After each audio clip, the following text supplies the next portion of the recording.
how you can think, future thinking, visionary thinking.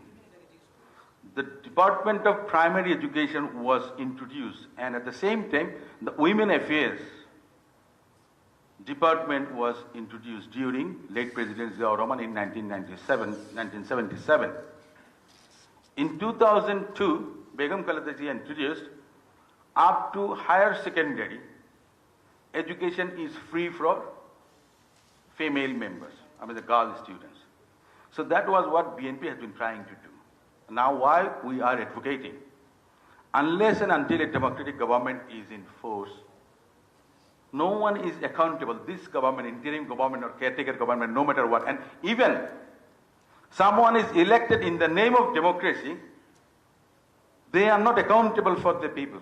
They are not accountable to the nations because they don't need people's vote. If you are elected by people's votes, then you have to go to the people again to seek their support. So once you are in power, you have to address the issue of education. So need-based, why? Vocational training, technical training, that is the need. Late President Ziaur Rahman, when unemployment was one of the biggest problem in Bangladesh, he introduced vocational training institute, and the semi-skilled students, they were sent to Middle East as a labor worker or whatever it is.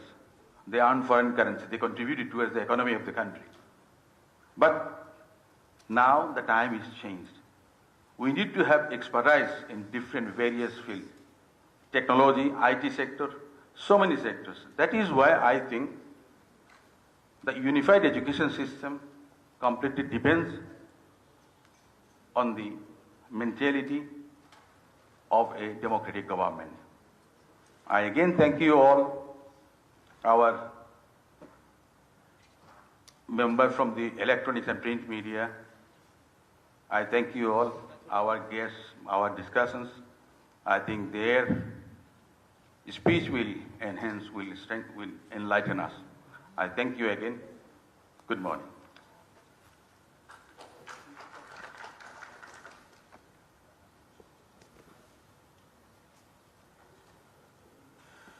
Thank you, Ambassador Nasiruddin Hashim, for making your valuable points and also highlighting BNP's track record in Bangladesh education policy over the years, and also highlighting some key achievements.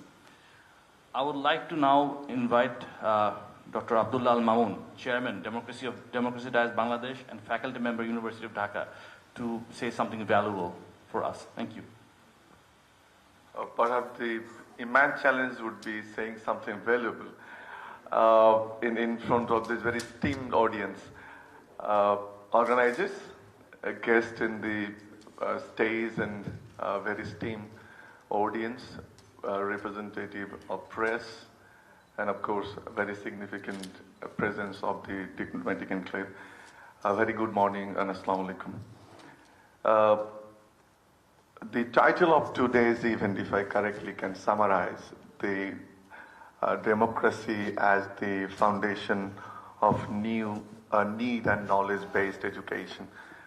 As this is a party event organized by one of their wings, first of all, I would like to appreciate the endeavor, because these kind of auspicious events are rarely organized by the political parties historically. So this is a very significant event from that regard, and I would like to congratulate Bangladesh Nationalist Party. I'm very happy to learn this is the second kind of endeavor in this regard. I tried to reflect on the current announcements, policies, statements, undertakings, and as well as the famous 31 points they announced for the reorganizing the nation, or as their vision when they will be in power, if happens so. And in reviewing so, I tried to find out the main saying they are underlining in their statements. I think the first and the foremost important issue is their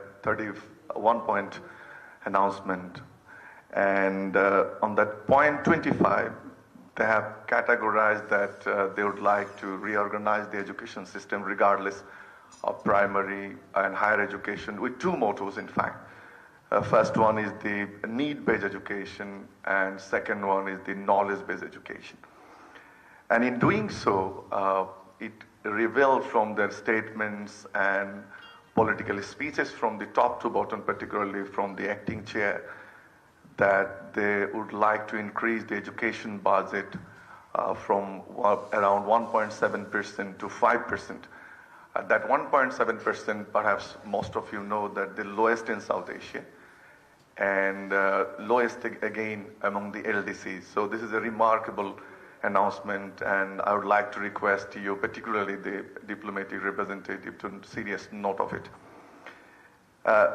In this background, I tried to outline that from the documents and the presentations, what they're really trying to say to the public and people nationally and internationally. I think two important points here. First, they're saying that the education should be universal, both in higher and primary education. And the cornerstone of that system would be equitable and futuristic. This is the very important point revealed from my research reviewing their documents and publications, as well as the speeches regularly they're delivering to the media. And the second thing I think they have prioritized is the improving the learning system and making it more international, and learning from local experiences as well as from the development partners and international communities. And third one is very important, having the demographic dividend in front, the achievement of skill-based workforce. The number 4, I think, from their undertakings currently, they're promoting just before the election. The fourth pillar, I think, I tried to identify is the need-based. When they're saying, what is that need-based? My understanding, reading their materials, is more vocational, digital-oriented, and the proficiency of both IT and English language. That is what I understood. Before I move on and evaluate their statements, I would like to draw your attention on a perspective that has been developed by last 15 years. Fascist regime, I'm sorry to bring politics into education, but the headline, but the subject itself says the democratization. I'll spend a minute or so onto that. So if you look at the current state of education, we will have almost 96% of pass rate in primary education. Perhaps it's world record because it was intentionally promoted that the primary education has been expanded, but the issue was with the quality. And second highlight for you is currently we own 54 public universities and 114 private universities. Regardless, it has huge question, both public and private universities, in terms of the resources, both physical resources, academic resources, and particularly the outputs, because due to their activities both in primary, secondary, and higher education level, perhaps the country is now having the learning poverty. That can be the terminology can be used by me as an academic. So with that tagline of learning poverty, let me unveil some more of the facts from the last 15 years. The second thing I would like to draw your attention is the internationally, when we are talking about math and science education, the primary graduate are 50%, shown 50% inability in demonstrating their knowledge in English and science. And the final highlight for you is that in terms of the innovation index, after the last 15 years effort of the government, we rank 106 out of 139 countries of the world. So these are the few metrics for you to understand the current state of affairs. I would also like to spend a minute or so about the undertakings of last 3 BNP regimes. starting from President Ziaur Rahman, his famous point 19 announcement, and where point 11 speaks about the education, and with particular emphasis to rural education. Mr. Hashim has highlighted some of the undertakings of Begum Khaleda Zia. I don't like to spend much time on that, but of course, a few things should be highlighted, otherwise it will be injustice to very capable Prime Minister Begum Khaleda Zia, particularly because of his achievement was internationally promoted, even in the New York Times, for her remarkable achievement to girls' education, private university introduction, meals in the school, food for education, scholarship for the students, and many more. Therefore, you can understand that in the regimes of BNP, they really try to make the education meaningful and also have a holistic approach, regardless of primary, secondary, and higher education, to significantly contribute to the GDP, what we expect by the education. Let me now talk on 5-6 points, and then I will conclude. The first thing, as I said, that it is appreciable by BNP when they have announced that they will invest 5% of the GDP on education. Because historically, as I said, we are never above 1.7 or near 2, or even over 2. And the important thing is that, how do they do it? What I found from their statements and also in the documents, that they would like to give emphasis on the ICT education, technology, internationalization of education, and also education as a catalyst for poverty alleviation. But in doing so, I think the important thing for BNP would be how that budget is spent, because previously we have seen that education budget and the reforms and also the opportunities was grabbed by the party people, and somehow even the minimum budget were not spent correctly. One of the ridiculous things in the world happened when Awami League included ICT and technology budget to education and showed that it is around 12 to 15%, whereas the real budget was 2% or 1.6 or 1.7% continuously. Another important thing, I think, that it should be a departure from the status quo, I think.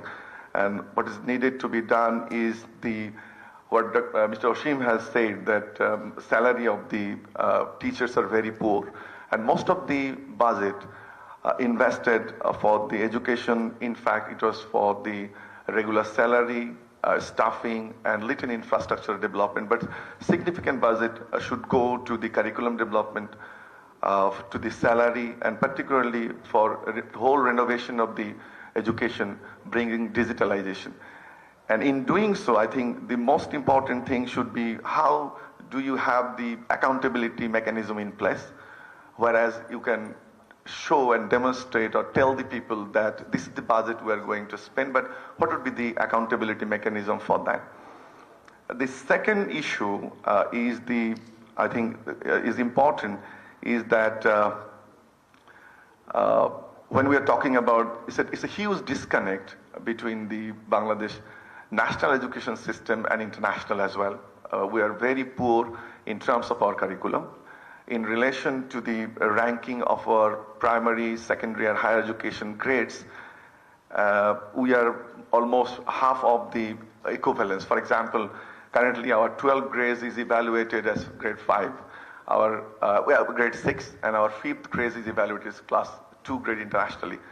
And also our honors and master's degree, those many of you sitting here with international exposure and degrees, we really bumped into a situation where we complete our honors and masters. When it comes to the enrollment in PhD or other degrees, or even having a honors, when you try to enroll a master's program, then international universities, particularly good universities of US and UK, they ask you for a foundation course, or even request you for IELTS and other tests. I think this is the important area for BNP to understand and work for the internationalization of education. And the second point in this is what is very important is the collaboration with the international universities. And also, BNP needs to think, when they are saying internationalization of education, is the cross-border education. the society last many years crave for the presence of international universities in Bangladesh, but particularly because of the private university alliance, they vividly oppose international universities to have a branch campus in Bangladesh. I am very much in favor of international campuses, particularly because of the successful examples of Singapore, Malaysia, Thailand, and other ASEAN countries where they invited international universities, and by doing so, they were immensely benefited in renewing their curriculum and as well as have international exposure to their education. This is one of the this can be one of the significant efforts of BNP in internationalizing the education, particularly inviting international universities to Bangladesh. And this will not only facilitate the education, but we can strengthen our relationship with the bilateral partners. We can enhance our diplomatic relations, because track to diplomacy is also very important. The fourth point to me is the vocational and understanding the vocational and technical needs. It is well articulated in your documents, and I think in doing so, what we can do that we can not only meet the local demands, where when I'm saying the tagline of my speech is learning poverty, so you can really feed the industries. And also, as we're having the demographic dividend, we can send our skill labors worldwide, and the markets internationally opening, particularly because of the demographic crisis, both in ASEAN countries, North Europe, and other areas. But one thing is important, the recognition of our vocational curriculum. I think we have experimented a lot, and our vocational training center, all the TVET center, particularly under the government, 80 TVET center across the country, are having the problem of international recognition. So it has to be thought that how can it be recognized. We can offer international boards like Cambridge, Edexcel, and other City and Guild and other educational boards who can recognize our vocational degrees. And the fifth one, I think the digital transformation is critical, because you will have money, and if you can't transform the education towards the digitalization, and in the era of AI, then it will be a huge regret. So I think it is very important to look at all the aspects and prospects of digitalizing the education. And the sixth one, I think it goes very well with President Ziaur Rahman's motto of rural education, is the decentralization of education. Because currently, most of the facilities are very much centered to the town. And it creates huge inequality. And when you are promoting democracy for education, I think it is a must that you ensure decentralization, so that people from all aspects, regardless of towns and villages, have the equal opportunity. So this is very much important for BNP to speak about, even in their manifesto, how they will decentralize their education undertakings in future. And finally, I think this is the most important point relevant to today's roundtable, is the affordability. So there is a huge nexus between education and poverty. As the public expenditure is poor in education, so there is a nexus between education expenditure and the poverty. So it has to be investigated and examined enough that how can you reduce that, particularly the burden on the insolvent families to bear the tuition fees, their accommodation, the transformation, even tuition fees in the education institution. Thanks to Begum Khaleda Zia, who made education free for the girls, provided a scholarship. I think this can be a renewed approach from the BNP to ensure affordability of education. That will ultimately reduce inequality. This is what is one of the expectations of democracy.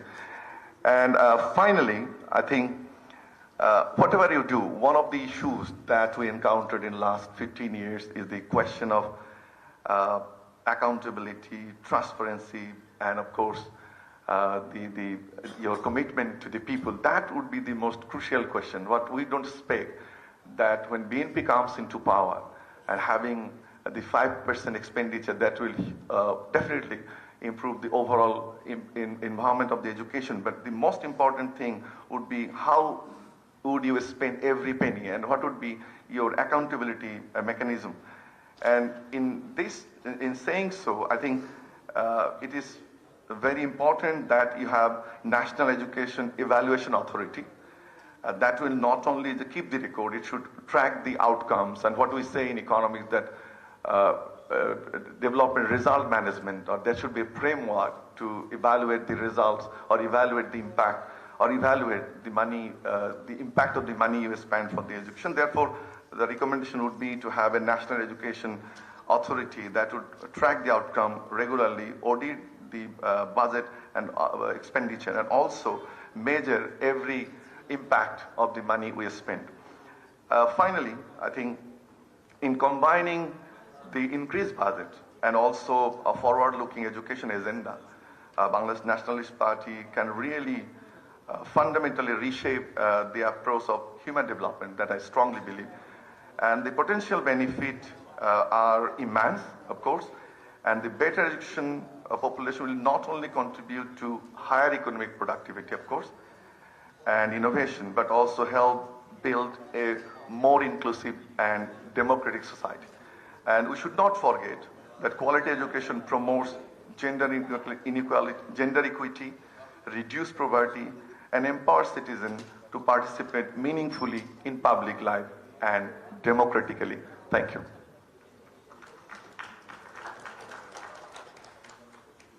Thank you, Dr. Abdullah Mamoon, for valuable insights, also putting forward some fresh ideas and identifying key challenges, which we will discuss about a bit later in our Q&A session. In Bangladesh's education sector, one of the key partners over the years has been the development sector, who has played a key role in helping the sector move forward. And hence, I think their perspective matter. So in that perspective, I would like to invite Safi Rahman Khan, Director, Education, Skills Development and Migration of BRAC, to give his valuable insights.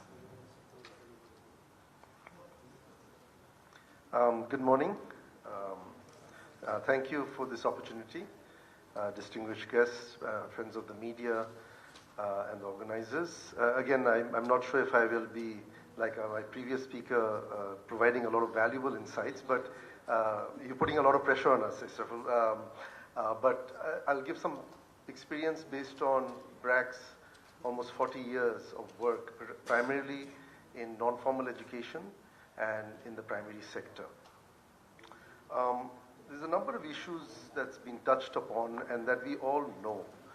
But I think one of the issues that we all need to recognize, if we are to progress as a country in a very fast-changing global environment, is that education and health, this is something that all of us need to take responsibility for, all of us need to have a stake in it. It cannot be just one parties, one groups, whether it's development, whether it's political parties, whether it's the state, whether it's private sector. It's all of our responsibilities. Unfortunately, I don't think that has been the case in terms of education and health. I think this is something that we hope can change in the years to come. When BRAC first started in education, this was in the mid-80s, and initially post our independence, our founder, Sir Abid, had started a program for adult literacy. This was around in the early 70s. And over the years, as they were doing this program, there was feedback from the parents, from the community, and from our staff that adult education is all very well, but our children don't have access to schools. In those days, the number of schools was limited. Today we see there's a lot more schools, a lot more options. But in those days, it was very limited. It was primarily government schools, and they weren't as spread out as before. And between 35 to 40% of children were not going to school at that time. So in the mid-80s, we started with non-formal education. It was a one-room school, which we still have today. We recruited a teacher from the community. In many cases, they were maybe at most grade 8 pass, because they were in areas where there was little opportunity for education. We invested a lot in training, and they were responsible for teaching these kids who were not going to school and getting them up to grade 5 level. As the country progressed, we saw a number of investments in education, so the number of primary schools increased. We also had non-state education providers, whether it's the private kindergartens, whether it's faith-based schools, whether it's NGO sector, whatever. So you had a lot more options. And today, depending on the statistics from different government agencies, we can say it's in the mid-90% in terms of enrollment rates. So you don't see a lot of children out of school other than in certain pockets. So for instance, in the wetland areas, in certain indigenous community groups, in urban slums. These are the areas where we have pockets. But by and large, children are going to some school or the other. The issue has become about quality, which everyone, all of us know. Quality is a really fundamental problem in Bangladesh. And if you look at all the assessments that have been done, we are not really progressing. Now, our view, at least my personal view, is that we need to really invest in primary education. Because without getting the foundation right, doing everything beyond that becomes extremely challenging. And this is something that we are seeing we have a skills program also, where we find that the people who are participating in these skills programs are not being able to get to a certain standard in the time that we expect them to. And it all boils down to the fact that their foundations are very weak. I recently came across a book by an Indian academic who is in Princeton right now, where he has a chapter that he compares Japan in the 1880s and India in 1947 during the partition.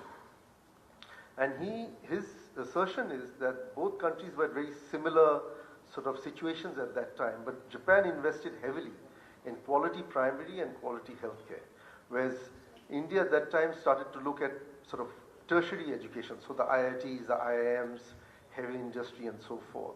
So I think there are a lot of lessons that we can take from other countries that have invested in primary education. We don't necessarily have to try and figure everything out by ourselves. So I think what the organizers are doing today, I hope this is a series that is not just limited to this one event, and that we also invite our development partners, our friends from around the world, who may share their lessons in terms of how they have improved primary education in their respective countries. In terms of, I'll just touch upon some of the points that my previous speaker spoke about. Bangladesh has done very important steps, has taken very important steps, particularly in terms of making education free to a certain level. But there are a lot of hidden costs that we don't talk about. So for instance, admission fees, particularly at secondary, are quite prohibitive for the poor. So then we come to a question of equity. You know, is it for everyone or just for those who can afford it? There's the culture